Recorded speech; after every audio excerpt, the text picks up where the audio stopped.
Let's All do right. this, man. Let's do this. Senor Jesus Jimenez Yes, sir. Mario, how we doing? from Cracking Social. Yeah, man. It's a pleasure to be here, bro. We've known each other for what, 5, 6 years now? Yeah, about that. Had a Something lot like of that. conversations. There's been a lot of growth between the two of us. There has been, man. It's exciting, you know. It's cool to see the progress, development, and just I think what's cool too, man, is seeing like your vision and you staying true to what you want to do and still building, man. Because it's not obviously not easy, you know, but you care about it, and that's why you're here. 5 years later, I guess it's been when we first met. Yeah, man. So it's been a rough road in a lot of ways, rocky journey. Being the typical just business guy, thinking, "Oh, I can do this.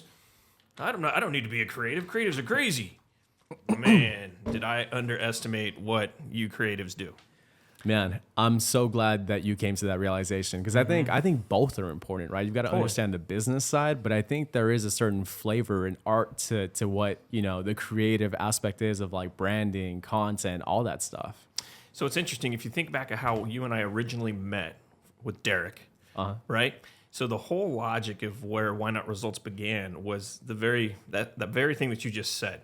About the lack of appreciation from the business side of what the creatives do, and same thing from the creative side of what the business owners do. Agreed. Right? And so our whole original concept started from wanting to connect business owners with creatives.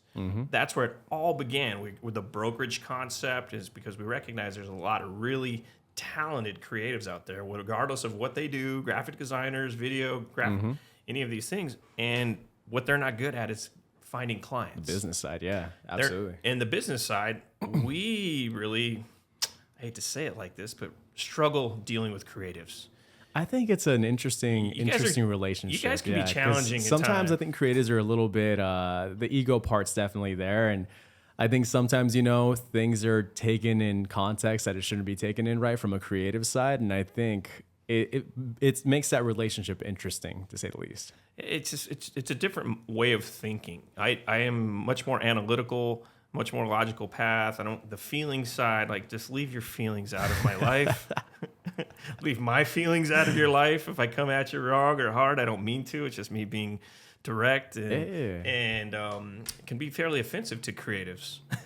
Well, I think the important thing, right, is like there's things to learn on both sides, like we both kind of agreed upon, and we've known each other for that long, you know. So I think from a creative side, I think what creatives can learn a lot from business people is that side of understanding, like, hey, this is unemotional. It's a business, right? We're trying to get to the objective, to the goal, to the plan. And, you know, any feedback that's taken as such is it's constructive. It's not that it's like, you know, being like torn down or anything like that. And I think a lot of times when creatives are so attached to their work, you know, because they do put their heart, soul, and everything into the work, they take it as like, oh, you're attacking me, instead of like, no, we're attacking the situation and the problem because we're trying to get to a solution. So it's not me versus you, it's me and you versus the problem. And I think that's the kind of reframe that helps people understand like what this conversation or relationship looks like. I think that was really well said, because bringing the partnership together is what ultimately is going to create a good product. Absolutely. You know, I've definitely been guilty of thinking that I'm, you know, I don't know, how would I say, believing a little too highly of my abilities, and I try to do something creative and I recognize what dog shit I've created. I mean, I go back at some of the beginning things that we first did, and it was so bad. I don't know how we survived to this level here. I'm still kind of, when I look back at things we created even 2 years ago, I just get all embarrassed and kind of ashamed of the product that we put out, that we actually charge people for, because, as you know, what was my motto? It's good enough. It's good enough, yeah. Remember that? I do remember that. Remember those conversations? You wanted to be all artsy-fartsy and make this high-end product and cool shit. I'm like, dude, that's not scalable. It's not. Man. You're going to have a hard time finding people to do this, blah, blah, blah, blah, blah. And you're like, yeah, well, your product sucks. And no one's going to want to buy it because it sucks. I don't remember those exact words, but yeah. I dumbed it down for you. I just paraphrased. All right. But it was more or less like, well, I don't like your process, Mario's. But both paths made sense. Isn't it funny though how all of it kind of comes back full circle? Because here you are kind of doing the same thing. Here I am doing the same thing, and like we're coming to the conclusion that one side needs the other side. You know, balance. I think you're recognizing to dumb things down a little bit, and I'm recognizing to improve quality. I think it has to be a balance. It And has to be a happy medium. Totally a Right? balance. Unless 'Cause you have it's deep like- pockets. Yeah, well, 100%, right? But those clients are hard, like you said, harder to come by, especially if you're a newer creator. You know, people who are more seasoned, absolutely, you can get more clients like that, but they're far and few between. So if you find an offer that is scalable, it makes your business and your life a lot easier because you can take on more clients, make more money, and ultimately live a less frictionless kind of, existence. Because as business owners, we're always like, okay, well, where's, because we're not sure, like, hey, where's the next thing coming from, especially in the beginning. So if we understand how to have that happy balance of like, hey, it has to be good enough, but it also has to be, we have to keep refining it and making it better. I think that's where we come to that happy conclusion of like, okay, cool, this is what we're putting out to clients, to customers, consumers, all that stuff. Well, and I think you left off a really key word there. It's got to be affordable. Affordable is a big, Right. Yeah, That's a big part of it. And I recognize that a lot of these creatives value their time as they should. The business people definitely don't understand the amount of time and energy that goes into creating the products that you guys create. Even the pre-game plan of what you're going into, I think that's heavily underestimated. Today, before I sat down for this show, I didn't put a whole lot of thought into it, and that's going to backfire on me. Had I spent a little more upfront time, prepped up, had a better game plan coming in, I assure you this show would have been 10 times better than what it's going to be. And I think it's still going to be pretty decent conversation. Yeah. But I recognize that my lack of planning on the creative side really impacts my output. Garbage in, garbage out. 100%. And I had a mentor tell me, he's like, proper preparation prevents poor performance. And I think a lot of times, like you said, there's just not that understanding of like, hey, if we're going to go film any sort of video, right? It's like, hey, asking the right questions. Who's this for? Where is it going? What's happening? What do we want to create? What emotion do we want to show?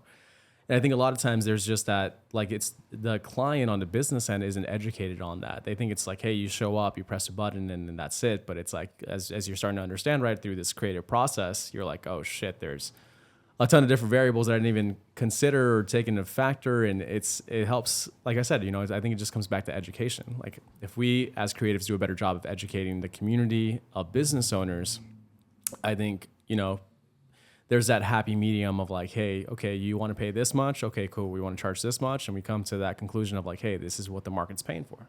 And I think we got to remember that old saying, you get what you pay for. 100%. And what good is it to spend a lot less money to have your content just fall flat?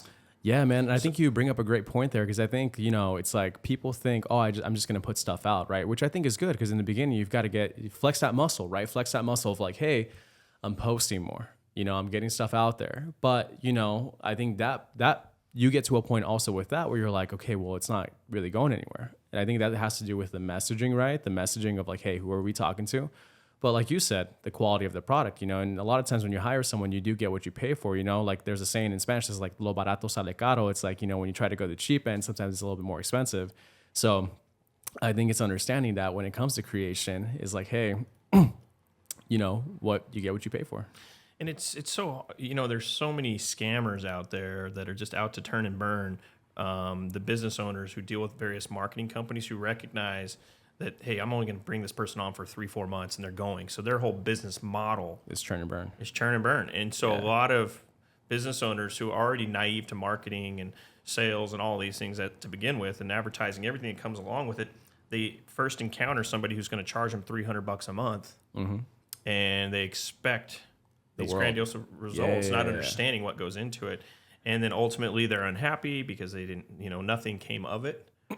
And so that just put a sour taste in their mouth for the rest of their marketing life. 100%. And which is completely foolish. Any business owner out there, you cannot, if you have any intention of being in business for a long time, you have to market. And you have to constantly evolve on your marketing and keep spending. Every year, you should be spending more and more and more on marketing. And that's the growth engine of a business is marketing. You know, so I think if a business has a sour taste in their mouth because of an experience from a marketing agency like that, I think not only does it hurt the whole community of marketing because it's like, yeah, when they're going to work with someone else, they have that, barrier of fear. And then someone who's on a sales call has a harder time closing them. And then sometimes they'll be a pain in the ass client in the beginning because, somebody else burnt that communication and that trust. So I think what a lot of creators and, marketing agencies don't really understand is like, hey, we're in the business of growing together, like we care about building and fostering a connection with our clients, because ultimately the better that they do, the better that they perform, the longer the lifetime value of that client is. And I think a lot of people who are creative don't understand those business terms that we're talking about, because they see like, oh, I'm going to go make $500, $1,000, $1,500, $2,000 on the client or whatever. But they don't see like, oh, if I foster this connection, right, and build with them for the next year and a half, the lifetime value, like how much that client's worth, is way more than $500. And it's not to mention all the referrals that'll come out of that client, Exactly. in addition to the business that you're going to get from them to begin with. 100%. So I think back to that like scenario, right, that example of that marketing agency that was like, oh, I'm churn and burn. That is such a self-defeating model, because yes, can you go out there and market to more people? Can you go out there and get more clients or more people who are going to buy that $300 thing? But you're constantly in like a chase, so you develop no real traction with your product. And I think that's the important thing for creators to understand, is like, you've got to understand that your business, like you've got to understand how to productize your offer, right? Because I think if we're constantly looking like this person gets that, or, bespoke projects are cool, but if you don't understand how to productize or like really make your product exceptionally well for whoever it is that you're serving, it doesn't allow you to really build that customer base that's going to turn into referrals. It's going to turn into a huge LTV. And ultimately, if you want to exit down the road, it's going to allow you to exit because you have a pool of clients and customers that a company's going to be interested in. You have recurring revenue. Right. Which is the goal. Yeah, man. We all want mailbox money. Yeah, man. Right. We want to be on the beach or on the golf course or wherever we want to be, on a mountain, and just have the clients fulfilled. But that's a trick to get there. And the creatives, I think, after a while, after they get seasoned in the business, they recognize that creating a scalable product is very challenging for them, because they're so good at what they do, and it's hard. And they can't just you can't just teach a gift. Correct. You creatives that are really good at we're given and God-given gift, that's very hard to learn. Maybe over years of time, I could try to hone in a craft to try to emulate what you do, but you guys can just have a natural eye for it. And I've worked with a lot of good creatives, and you being one of them, your eye and what you see, just the angles of the shots, the colorations, you take a whole different approach to it. Whereas I'm kind of down and dirty, and I just want to make sure everybody's in the shot, and blah, blah, blah, blah. And at the end of the day, when I look at my output, or my footage, it's like, God, why doesn't this look right? Well, I didn't have the right tools. I didn't really spend the time to learn the tools. I didn't pay attention to the techniques that are being taught for years. And these people that go to school, and I know you take a lot of online training stuff and in-person training, and so you hone in your craft. Yeah, and so you start with a natural talent, and then you focus on honing in your craft, and there's no question. I've seen your output; it's fantastic. I think one conversation too, man, that's kind of missed within creatives, business owners, or marketers, or whatever, is that I think we all have God-given gifts and abilities. The way that you look at business and things that you've taught me have helped me in my journey, is of understanding, like you said, affordability, because I'm like, man, I want to make this like great, do this, do that. But at the same time, I've got to be cognizant of like, can someone afford this, or what's going to be that product offering that's going to look like, So I think when it comes to a relationship with any sort of company, client, or us starting our own project or whatever company, it's like really important to ask, like, what are your strong suits and what are your skills? And is it better to, like, let's say a creative, to hire someone who's a business consultant to help them structure the business side? Because like I said, I think we both need each other. It's not like one or the other that's more important. It's like, if you really want to build an ecosystem, right, and processes and systems that are ultimately what I think is going to sell a company, right? You have to have a process of the way that you do things, and it's got to be a proven process that makes people very happy, right? Which gets you like reoccurring customers and everything else. Right.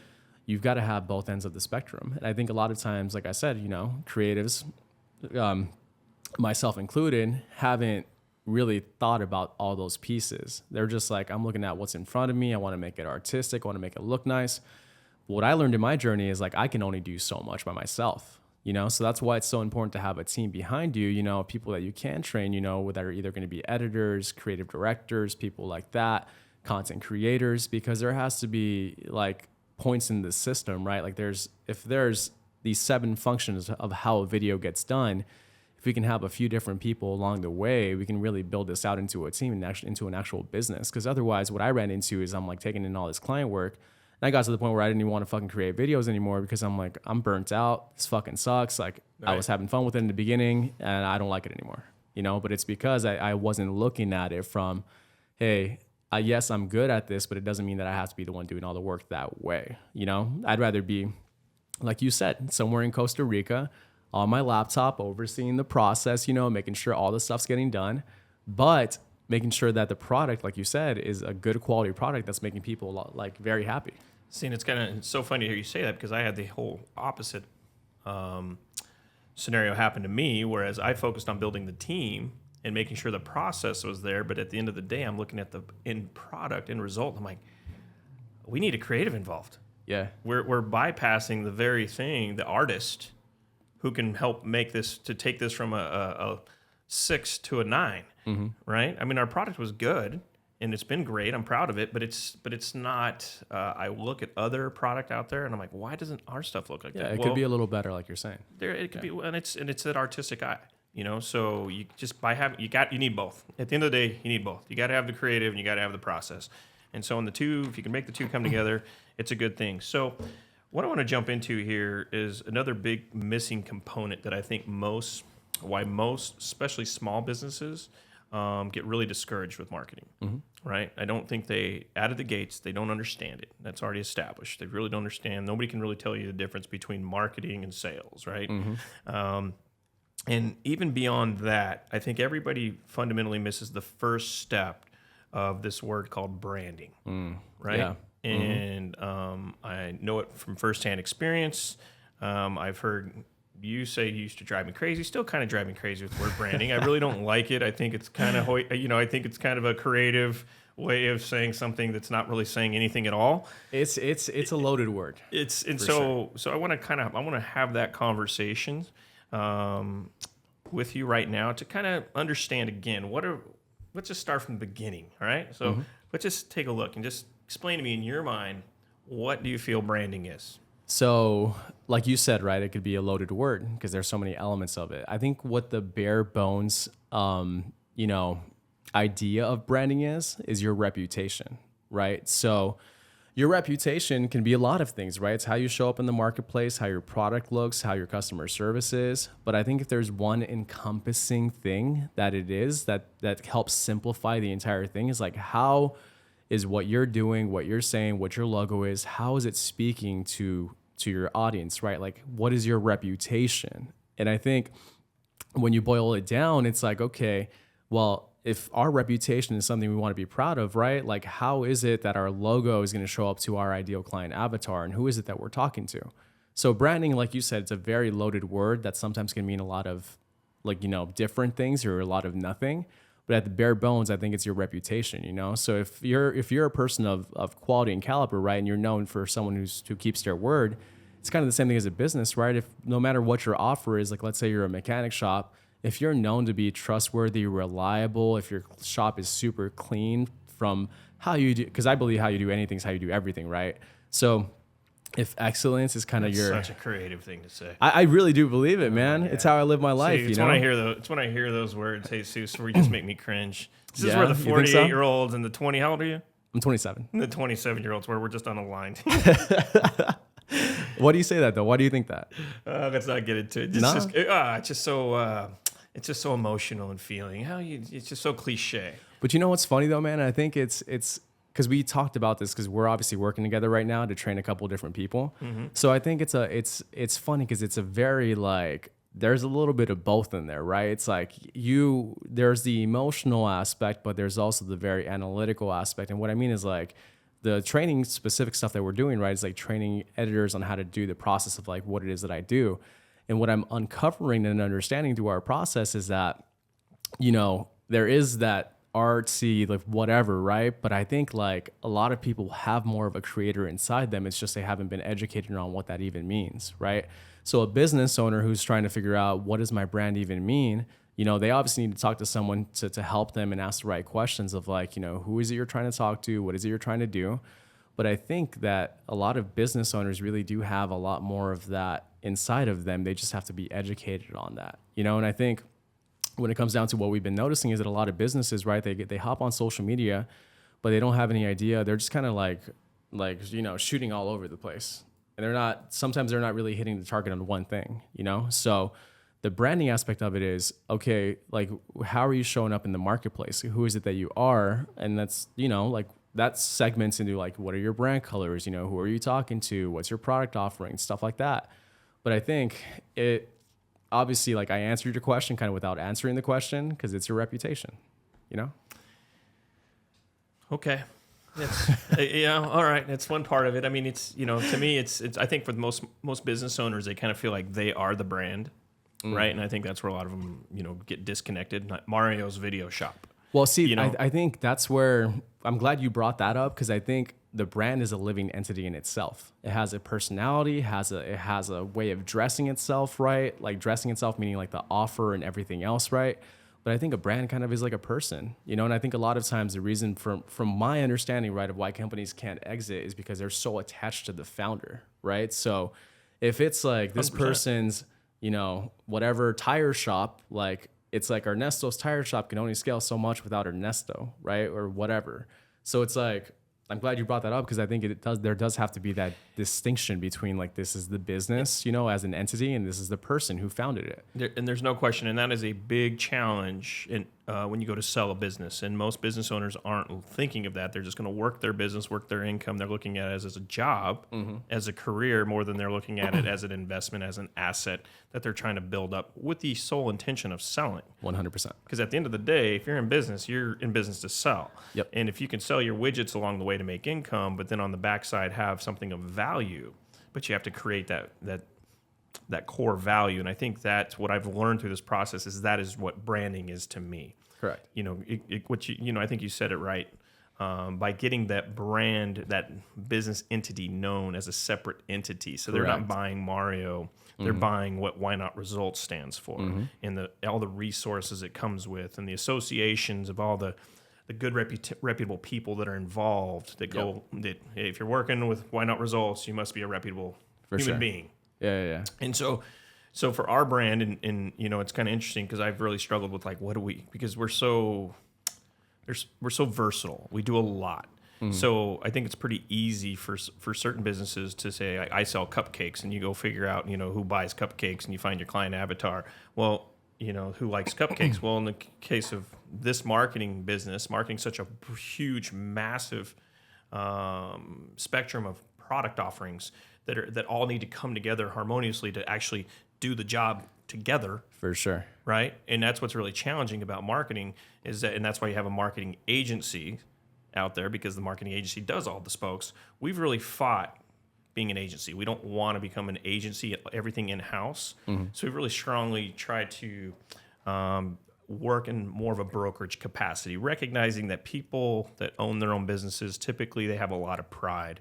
They do a lot of, they're going to go the extra mile to protect their personal reputation. For sure. Versus an employee who works for me who's like, well, I'm protecting your Why Not Results reputation. So we really like working and partnering up with other business owners to, again, work in more of an agency concept, but a brokerage reality. So that way, we know, hey, Jesus Jimenez creates this kind of splash video, and he's a little more expensive than this other entry level guy who's going to shoot some basic stuff. So we can pivot, and that's proven to be pretty a direction we like to go. But it's also been personally a struggle for me to understand what is our brand. How do I describe what Why Not Results is? Who is our target avatar when there's so many different avatars in there? So from a branding perspective, I've personally really struggled with what it is. And I think what we really want to be known for, and I know Jimmy would agree with this, is we want to be known as, you come to us, we're going to fulfill on what we said we're going to fulfill on. For sure. Right? Yeah, and that's really part of our core. I think that's part of your brand promise, right? Like that's a promise you're making to clients who work with you. But I think as I'm hearing this kind of unfold, right, with given like the e-commerce experience that I've had and like other friends in the field, they said that like you should always search for the audience and the problem that they need, right? And that's where you kind of work backwards. And that's where you build your product from. So I think when you're trying to understand like what is it that our brand is, right? Like what is it that you're going to be known for the best in your space? And I think where I've kind of gone wrong is as a creative agency, right? Like on the video side, I can go make real estate videos. I can go make commercials. I can go make all these different sub segments of what this is: action, sports, whatever, weddings. But is like you said, your reputation, your brand. Me, when I was involved in so many different product offerings, I'm like, I can't be known for the best, like this, like conversion based videos is what we do for advertising, right? Like that's part of our brand. So I think in an interesting way, also like what branding is when it comes to your guys' thing is like dialing in that product offering of like, this is what we do, and this is who we do it for. And then working backwards from those things and then building out the brand that way, from the client experience to when the client does engage with your brand, right from start to finish, meaning on the sales call, when they onboard everything, is it in line with what your brand is and your brand promise, which is, like you said, you want to over deliver, and whatever it is that they're paying for, you want to supersede the value of whatever it's costing them. Because I think that's when someone is staying with you, right? If they pay you $500, but they're getting $2,000 worth of value, for them, it's a no-brainer. And I think a lot of times, creatives don't actually think about that. They're just like, oh, I made you this really pretty looking video. But I'm like, is this video doing anything for the people? And I think that's where that sometimes there's a disconnect between the business owner and the creative, where we're not understanding from the beginning what our objective is, and if we're clear on our objective, we can understand like, hey, did this video do what we said it was going to do? Well, I think it's pretty hard for you to be expected to do that when most businesses don't spend the money and upfront energy to determine what is their brand. 100%. You know what I mean? So I think we kind of set up the creatives and other marketing agencies to fail when we miss that first component. And I'm really recognizing this personally, right? And so even with our new product offering that we're launching out, it's a big conversations that Jimmy and I have a lot are like about working with the branding guys. I'm personally of the opinion that we really need to, this is a perfect product for guys who are in the branding space, because we end up dealing with people that come in here who think they know what they want to come across as, but ultimately they're not really thrilled with their output because they're not settled with who they are to begin with. 100%. Right? They don't really know what am I ultimately trying to deliver, and I think internally with our clients, because we're not necessarily focused on branding. Right? We don't just sit there and hone in on branding. We kind of gloss over and do like a general brand, and so it comes across. But I definitely think that the output would be better from anybody who had a core branding entity that they worked with. I think there's an interesting conversation in what you brought up that kind of came to mind when there's a saying that says, right, like most business problems are personal problems. So a lot of times the business isn't scaling because of something like within us or whatever, right? So it's like if we're scared to invest, if we're scared to do this, if we're scared to, pull the trigger on this new line or this new marketing thing or whatever it may be, right? Like sometimes there's our own limitations that kind of play into like what the business is. And that's why it's important, like I said, there's that disconnect, right? Where it's like, this is its own entity and this is me. If this is failing, this is not connected with me as a failure or whatever else, because I think that happens a lot with business owners too. But when it comes down to that conversation, man, I just think it's so important to like understand that, because I think that the more that we understand that separateness, the more that we can understand how to navigate the problems that do come up and come to mind when it comes to business, right? In the sense of like, okay, if we're here now and we're trying to get to here, like it's got to be independent of me, kind of like what we were talking about before. Right. Yeah. Push the business, not yourself. Yeah, man. So it's interesting, but it has to be connected but disconnected, You call it interesting, I call it annoying. Annoying? This is a side of it that drives me batty, right? I just want to get in, I want to get straight to the meat and potatoes. I don't want to deal with, whatever growing a cow that's going to make the milk, right? That's ultimately that I'm going to put in my gravy. For sure. You know what I'm saying? I don't want to deal with all that. And the branding, I think, is really starting at the core beginning and getting that little baby calf and raising that little calf up. I mean, it takes it a while to figure out, get it trained, ultimately so you can get your end output. Yeah. Which is cream for your gravy. Yeah. To just put it metaphorically. It's so to me, it's annoying. Yeah. And I think to most people. I think to most business owners especially, it seems like a waste of money, which is really ironic when they'll put hundreds of thousands of dollars into their business and products, and they'll have failure after failure after failure, but they keep investing because they believe in themselves, they believe in their concept, yet they don't want to spend the few $1,000s up front to have somebody come in and help them really determine what they stand for. I think where I was trying to get to with that little last point, and it just came back to mind, is I think a lot of times people are just unclear about who they are. And sometimes, like, I know it's the whole emotional and business aspect, right? Here and you go analytical, again. right? Here you But go. but think about it though, Emotional. right? If people are unclear about what they are, they're unclear about what the fuck their business does. And sometimes they're like, yes, they're willing to spend, like you said, hundreds of thousands of dollars on this product line, this, that.